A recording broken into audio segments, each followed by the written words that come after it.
we can confirm that Honorable Shongwe was indeed, hijacked and kidnapped in effect. Soon, very soon. December, January, February.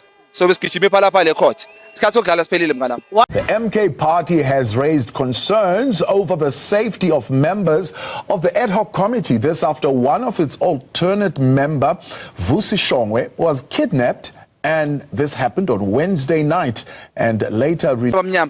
Look at me, I'm here without bodyguards. We will challenge this thing head on. Honorable is here without bodyguards. We are fighting this thing because it's Temba Bantu. Home, safe, but shaken, of course, by the traumatizing experience. Guys, what do you think of this? Is this a result of the Ad Hoc Committee, his work in the Ad Hoc Committee? What do you think? Mashane, politically incorrect. On a Saturday, I think maybe 4 or 5 days before, Shongwe was attacked, was kidnapped. I spoke to him, and even off camera, I asked him, because at the time from Cape Town to Johannesburg, and he was very tired. He was very tired, and I later learned that he's not the only one. He's not the only one who was subjected to that. But the understanding that I got afterwards was that Vusi Shongwe is an alternate in the committee. I do know that Ashley Saul and the lady James, the PA lady, I think the PA lady is an alternate, and she had to somewhat to support herself coming back into the National Assembly, into Pretoria after their stuff was done in the National Assembly. But at the beginning of the Ket Matlala issue, he had submitted that is the chairperson, Comrade Soviet Lechanyane. He said he wanted to explain this because he believed it created a negative storm, because it looked like Parliament did not care about their people. He said the Parliament can only pay for a member. They can only pay for a member who sits there. They cannot pay for a member who is an alternate. So an alternative member is the member who is a standby. Let's call it a standby for a lack of a good word. He's a standby in case the original member is not there. But with Parliament, you could see that even when the member is not there, even if the member is there, they both attend. You'll see why Shongwe was sitting at the back of the two pair. But regardless, they create a synergy there, all three of them. But here's the thing. I have realized that the work that they do exposes them a great deal, and that's why I asked him to say, man, are you guys okay? And we even spoke about it in the when we were recording the podcast, because they did not have protection, they did not have anything. This is in response to what people criticize Shongwe for. Remember, Shongwe wasn't harsh on Ket Matlala, but I'm gonna let you listen to the rest of the stuff. Maybe it will explain that politicians who do not have protection, are expected to be very harsh on people who've got so much influence. I think it's a bit unfair, but this is why I suspect. Because, I mean, you would see he spoke about Phala Phala.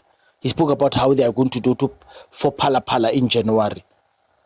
But let me leave it at that. If you think their job is easy, go and watch what Museveni has done to Bobby Wine for many years. Bobby Wine has been struggling. But this is Africa for you. Machine politically incorrect. You would understand why Shongwe treated why he called him man and why he tread carefully. That is his life. That is on the line. Let me leave it there. There was some point that Bekele said himself that Bekele said he was without protection.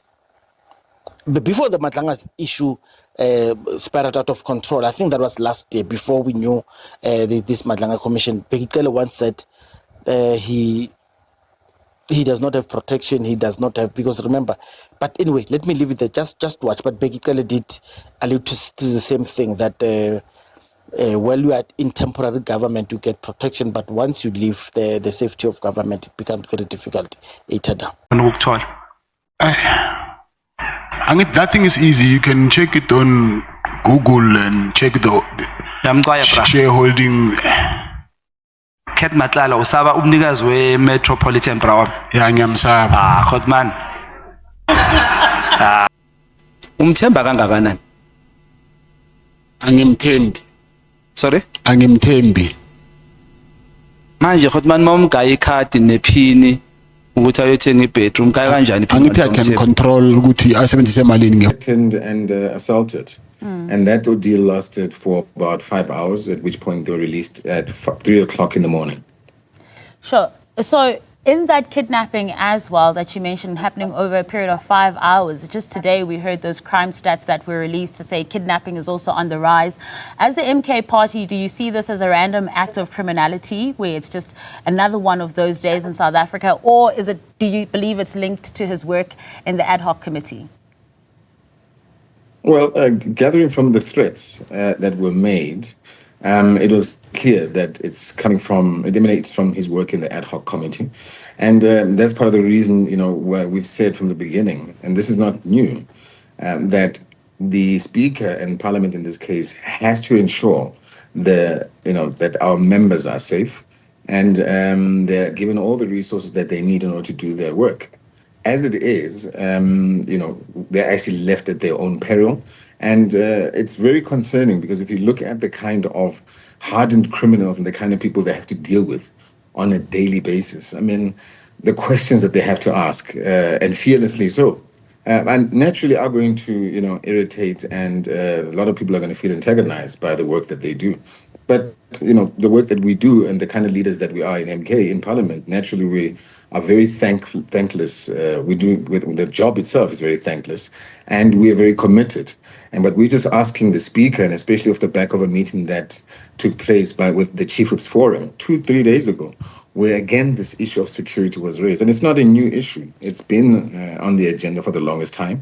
And it's just sad that, it has to lead to such an occurrence in order for it to actually be taken seriously. So that led to our Chief Whip in this case, writing to the Speaker, raising concerns around this and saying that, Parliament and this office and the Speaker's office just cannot continue, just dragging their feet on this issue. It's a matter of life and death.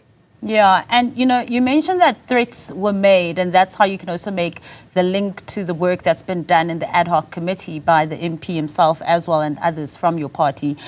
Without jeopardizing the ongoing investigation as well, are you able to tell us the kinds of threats that were made? I think, if I was to share with you the kind of threats that were made, people would be able to, even probably the perpetrators, be able to link it to certain, witnesses. I can share the following with you. I mean, you have a miscreant by the name of Paul O'Sullivan, who, in this case, intimidated Honorable Nomvalo. And, he took a screenshot of Honorable Nomvalo's post on Facebook, and he intimidated him and made some threats. And so these are the kind of things that, our members are having to endure. I mean, there's many other examples that we'll share. But, these have been surfaced with Parliament and the Speaker, and we're just hoping that the necessary interventions will ensue. Yeah, and as you've mentioned, it's not new, and you've asked for adequate security. Now, based off past experiences, are you confident that this will happen this time around?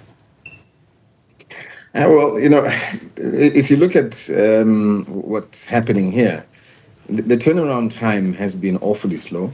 Parliament needs to take this a whole lot seriously.